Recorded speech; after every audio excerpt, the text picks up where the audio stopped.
Juste avant de commencer, à savoir deux choses assez importantes. La première, c'est que j'ai rejoint l'aventure Box to Box. Alors pour ceux qui ne connaissent pas, c'est une page Twitter, une chaîne YouTube, et je vous invite à aller rejoindre les deux pour découvrir. Ça parle de ballon rond, d'analyse, de scouting, ça débat un petit peu, c'est vraiment super intéressant.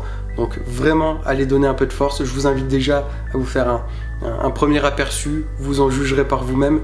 Et la deuxième chose du coup, c'est que nous avons lancé une ligue MPG, non pas MPP qui a déjà été lancée en début de saison, mais MPG sur toutes les ligues à peu près qui existent sur l'application. Je vous mets là aussi des liens en description. Les places sont chères, alors ça sera les premiers qui seront là, qui seront donc intégrés aux ligues. Voilà tout, on peut démarrer. Comme vous l'avez vu sur la miniature, dans le titre, il s'agit de faire un 11 des joueurs qui ont été transférés cet été, des joueurs qui ont été transférés hors Big Five, donc tout ce qui ne concerne pas le top 5. On a exclu les joueurs prêtés, on parle évidemment de joueurs transférés ou qui étaient en agent libre, qui ont été pris gratuitement. À commencer au poste de gardien avec quelques mentions honorables, à savoir Gaëtan Poussin et Simon Ngapandouet-Nbou. Les deux gardiens ont rejoint des clubs de Ligue 2, Poussin au Red Star, Ngapandouet-Nbou au MHSC à Montpellier. Et je pense que c'est un moment important pour leur carrière respective, un moment de mise en lumière possible parce que je crois plus ou moins en ces débuts de projet-là pour ces clubs respectifs. Ederson, l'ancien gardien donc de Manchester City, a signé librement du côté de Fenerbahçe. Il était attendu à un long moment à Galatasaray, c'est chez le rival qu'il signe, mais il a maintenant 32 ans, l'essentiel de sa carrière est derrière lui, et du coup c'est plutôt sur son adversaire direct en championnat que l'on va s'attarder. C'est le nouveau gardien de Galatasaray, Fernando Muslera, est parti, la légende de Galatasaray, gardien uruguayen, et c'est donc Uğurcan Çakır qui l'a remplacé. C'était le gardien depuis 8 années à Trabzonspor. Pour un montant estimé à 30 millions d'euros, c'est le transfert le plus cher de l'histoire entre deux clubs turcs, et je crois que ça peut être très intéressant à suivre parce que c'est une année particulière pour Galatasaray qui s'est véritablement renforcée. Donc une grosse mise en avant sur la scène européenne, on va les attendre au tournant, plus la Coupe du Monde qui arrive en fin de saison. Ça peut être encore une fois une mise en lumière pour la Turquie et donc pour le gardien de la sélection, Çakır, qui va vraiment, je pense, faire parler de lui. Chez nos latéraux droits, en mention honorable, on a du Kylian Sildilia. Donc évidemment, on va suivre nos Français. Il a été vendu au PSV pour 5,8 millions d'euros. Alfie Gilchrist, c'est l'Anglais de 21 ans qui appartenait à Chelsea. Il avait été prêté la saison dernière à Sheffield et est passé à rien de la montée en Première Ligue. Cette saison, il a donc été vendu pour 2,3 millions d'euros à West Bromwich. Et pour le moment, en ce début de saison, ça se passe plutôt bien. Peut-être qu'il pourra connaître une montée, cette fois-ci la bonne. Wilfried Singo également, je le trouve vraiment fort, vraiment complet ce jour-là. Il est parti pour une 30aine de millions vers Galatasaray et ça aurait pu carrément être notre titulaire. Mais j'ai été davantage intrigué par un autre profil, c'est le profil qu'a Alberto Costa. La Juve vient de le vendre à Porto pour 15 millions d'euros et j'ai pas compris pourquoi ils l'ont lâché. S'il y en a qui ont plus d'informations, n'hésitez pas parce que je comprends pas vraiment le move. Ça pourrait être un énième joueur de la Juventus parti alors qu'ils auraient dû le garder car énorme potentiel. Début de saison complètement canon, 4 matchs, 4 passes décisives à Porto. Donc on va rester quand même relativement mesuré, mais ça part bien. Chez nos latéraux gauche, il y a moins de choix, on n'a que 2 joueurs, donc notre mention honorable, ça va être Ridvan Yilmaz. C'était donc le joueur formé à Beşiktaş qui était parti aux Rangers. Ça avait un petit peu surpris à l'époque parce que on imaginait un potentiel assez important chez lui et donc une meilleure destination, et en plus de ça, ça n'a pas vraiment fonctionné à la hauteur des attentes. Le voilà de retour au bercail. Peut-être que ça va lui permettre de retrouver le potentiel qu'on lui voyait, c'est tout ce qu'on espère. Et du coup, notre titulaire, ça va être Jordan Boss, c'est un latéral gauche australien qui était à Westerlo en Belgique. Il a été vendu donc à Feyenoord pour 5 millions d'euros. Il a donc 22 ans, il m'avait déjà un petit peu tapé dans l'œil la saison dernière, avec notamment 4 buts et 3 passes décisives en 18 matchs. Je crois qu'il a tout d'un joueur qui a de quoi s'imposer largement, et en plus de ça, passer un step notamment grâce à la visibilité européenne. En défense centrale, on démarre fort avec Yusuf Aksisek, c'est un jeune défenseur central turc. Si vous ne l'avez pas, il était donc à Fenerbahçe, il est devenu international turc, il a été appelé en sélection après même pas 10 matchs en professionnel, c'est assez hallucinant, et en plus de ça vendu pour 22 millions d'euros avec si peu d'expérience, c'est complètement fou, en direction d'Al Hilal, et c'est là que ça me coince un petit peu plus. Je vais pas le mettre en tant que titulaire parce que je vais pas le suivre tant que ça, je suis pas un fada pour le moment de la Saudi Pro League, donc évidemment que c'est un joueur à suivre parce que prometteur au possible, mais voilà, ça restera qu'une mention de notre côté. Jakub Kivior, le joueur d'Arsenal donc, est parti à Porto pour environ 27 millions d'euros. Je trouve que ça fait un peu cher, mais quoi qu'il en soit, je vais suivre ça parce que c'est un joueur qui, dans un contexte qui lui est favorable, a un vrai niveau intéressant. Donc je vais y jeter mon petit coup d'œil. Anel Ahmedosic, vendu pour 6,9 millions d'euros en direction de Feyenoord. Il y a beaucoup de joueurs du côté de Feyenoord et du championnat néerlandais en Eredivisie. Là aussi, c'est un cas intéressant, mais je suis davantage curieux par le cas de Chico Lamba, qui a été acheté par Saint-Etienne pour une somme avoisinant les 6 millions d'euros. Et c'est vraiment un joueur en qui je crois beaucoup. Je l'ai vu durant cet Euro Espoir avec le Portugal. Il y a un vrai potentiel. Je trouve pas mal de sérénité chez lui. J'espère qu'il va pouvoir s'acclimater, s'adapter au chaudron, et peut-être qu'on le verra la saison prochaine en Ligue 1. Et pour l'accompagner dans cette charnière, c'est Kyo Itakura, le défenseur central japonais de 28 ans. Il était à Mönchengladbach, il est parti donc à l'Ajax, et c'est pas non plus des terres qui lui sont inconnues. Il a été un joueur de Groningen, un peu plus jeune, on va dire dans sa jeunesse. Il est donc de retour en cité néerlandaise et va devoir faire valoir son expérience, car c'est le défenseur le plus vieux de cet effectif à 28 ans. C'est un petit peu lui qui va devoir emmener cette équipe ajacienne au sommet. Chez nos milieux de terrain, en commençant par İlkay Gündoğan, évidemment il a rejoint gratuitement Galatasaray, donc on va avoir un petit œil dessus. Giorgi Kochorashvili, c'est le milieu central géorgien qui était à Levante, il sortait d'une belle saison, c'était 6 buts et 4 passes décisives lors de la dernière saison. Si vous vous souvenez peut-être vaguement, ça peut peut-être vous aider si je vous dis Euro 2022, c'était un des Géorgiens qui avait vraiment performé, qui avait crevé l'écran. Donc voilà, il signe enfin dans un club qui pourrait être calibré au niveau de son envergure à lui, c'est le Sporting. Donc je serai un petit peu l'un de ses premiers supporters, j'ai hâte de le voir.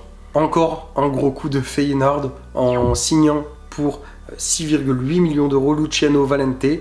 C'est donc un milieu néerlandais qui est plutôt offensif, c'est un 8 assez offensif, qui sort d'un Euro Espoir excellent. Ça a été l'un des meilleurs milieux de terrain de l'Euro Espoir. Il était à Groningen et je pense que ça a tout d'un bon coup. Donc encore une fois très intéressant.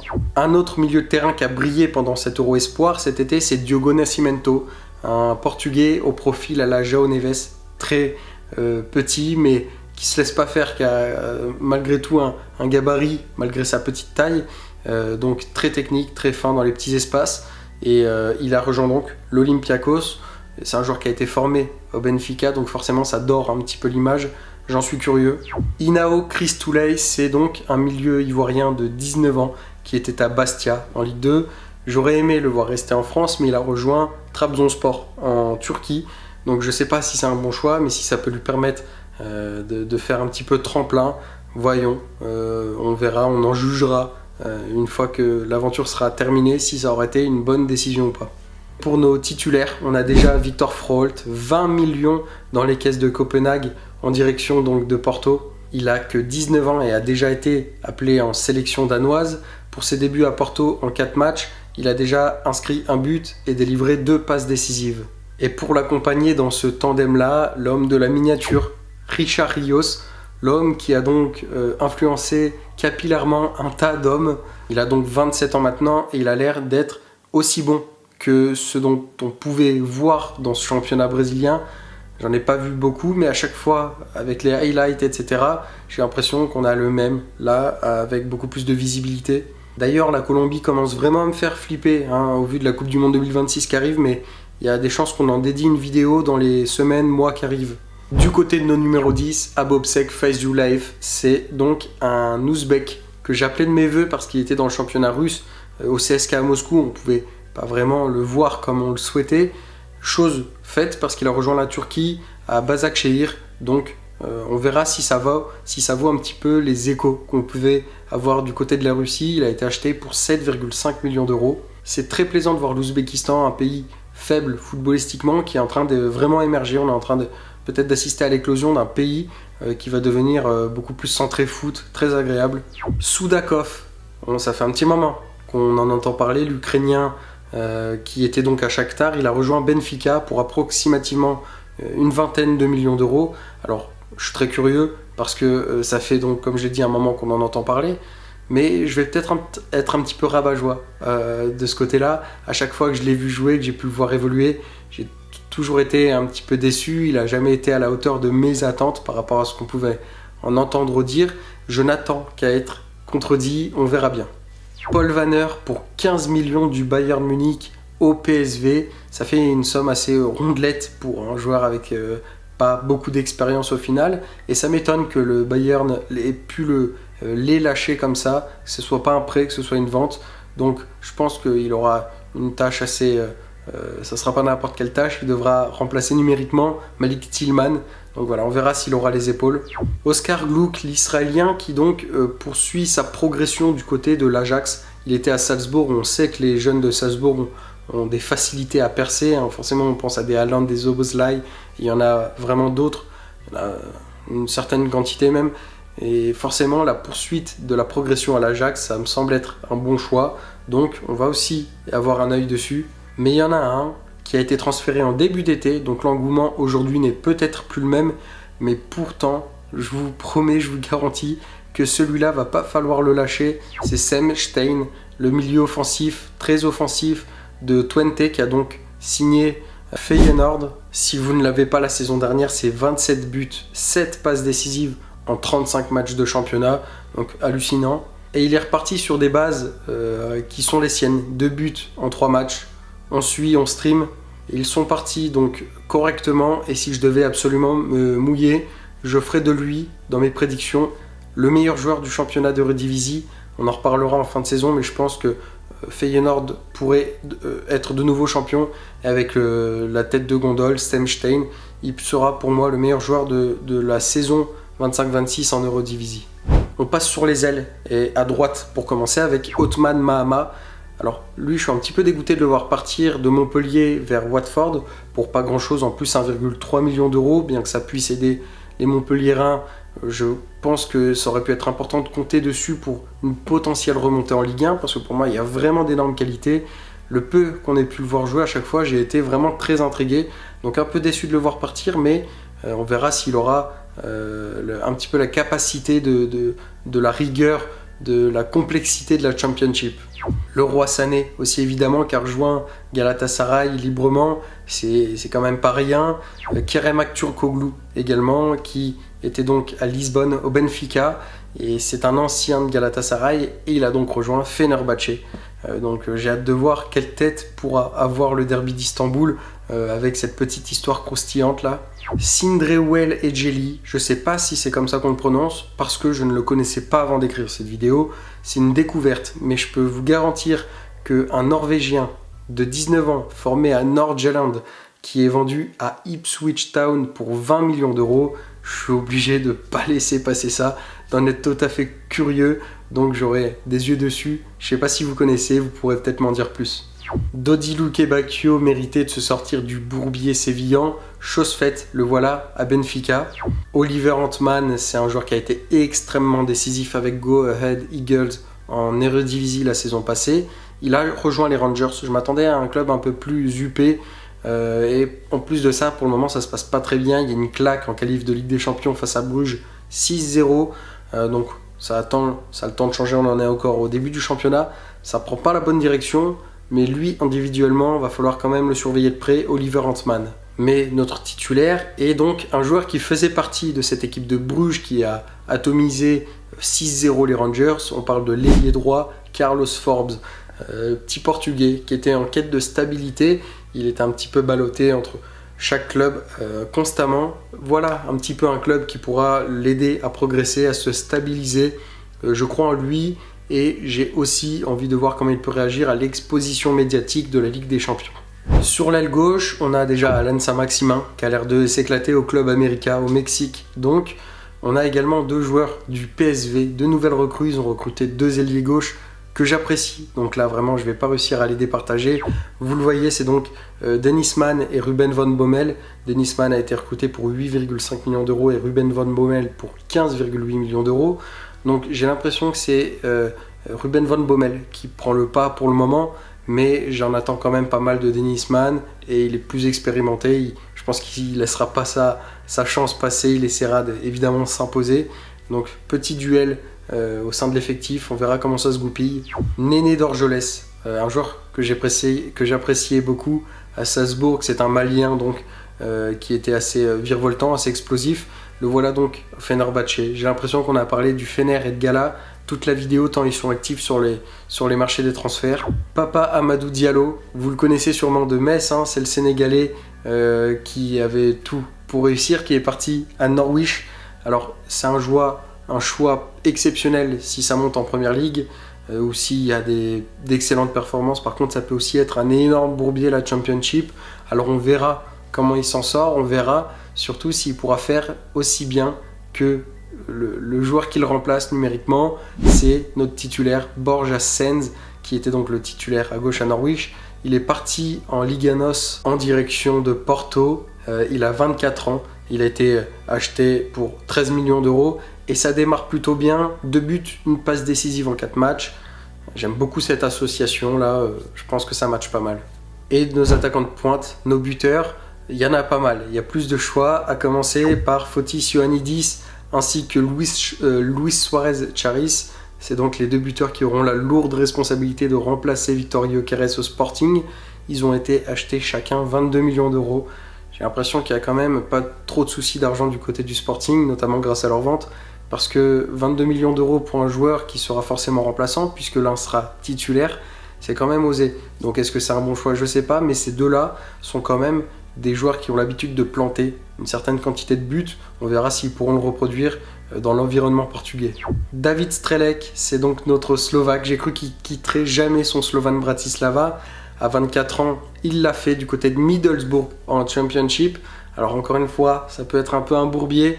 Espérons que ça lui serve plutôt d'exposition pour des clubs anglais en Première Ligue. Et on en a 2 autres qui sont partis en Championship. On a déjà Mathias Gvidsgarden qui est donc le Danois qui a participé également à l'Euro Espoir. Il est parti à Norwich, du coup avec l'ailier gauche cité précédemment, Papa Amadou Diallo. Et un autre qui m'intrigue fortement, c'est Nestori Irankunda. On en entend parler depuis tellement longtemps. Il était du côté du Bayern Munich mais n'a jamais vraiment eu sa chance. Là, il a enfin un peu de stabilité, un peu de visibilité. Ça lui laisse un peu l'occasion de montrer ce dont il est capable et ça démarre très bien. 2 buts, une passe décisive en 4 matchs, les 4 premiers matchs de championnat. Mais attention, on sait que ce championnat est très long dans la durée, on verra s'il pourra tenir la cadence. Nicolo Tresoldi, encore un énième joueur qui sort de cet Euro Espoir là. J'ai été très vigilant sur cet Euro en même temps, donc peut-être que ça influence mes choix. Mais c'est donc un buteur qui a rejoint le club Bruges. J'en attends pas mal, c'est un petit buteur allemand assez explosif. Il n'a pas énorme de gabarit, il me fait beaucoup penser à Agüero, c'est un peu le même type de buteur.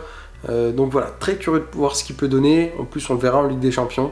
Myron Boadou, alors vous allez me dire, mais pourquoi je parle de lui? Il a l'air d'être perdu.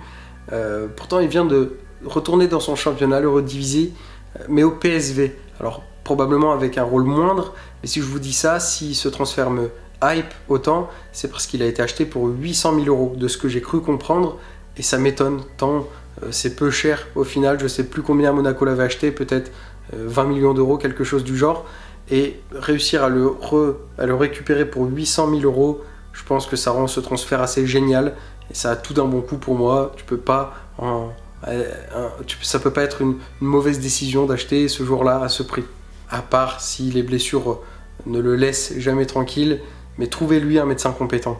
Adriano Bertaccini, il a 25 ans, il sort d'une saison exceptionnelle, la saison de sa vie. À Saint-Tron, il a été recruté par Anderlecht. Donc on va voir s'il a les épaules assez larges, lui aussi, pour ce rôle-là. Raoul Floruch, c'est notre dernière mention honorable de cette vidéo, et c'est un Autrichien de 24 ans qui sort de Ljubljana. Il a été acheté par l'Union Saint-Gilloise, déjà 4 buts, une passe décisive pour les premières rencontres de championnat. Et s'il est là, il faudra le suivre. S'il est là, c'est parce qu'il a dû succéder à notre titulaire, qui n'est autre que Franjo Ivanovic. C'est le buteur croate de 21 ans qui a rejoint de l'Union Saint-Gilloise le Benfica Lisbonne. C'est le nouveau buteur des Lisboètes. Il prend peu à peu la place de 9 en sélection et quelque chose me dit que les 23 millions vont rapidement être amorcés. Merci d'avoir regardé cette vidéo. Je vous le répète, encore une fois, comme en début de vidéo, n'hésitez pas à aller suivre Box to Box. Je pense vraiment que c'est l'avenir en termes de pages footballistiques. Il y a vraiment un développement hyper intéressant avec des gens hyper intéressants. Ça parle de football, c'est magnifique. Donc, allez-y, je vous mets tous les liens en description. Ne soyez pas timides.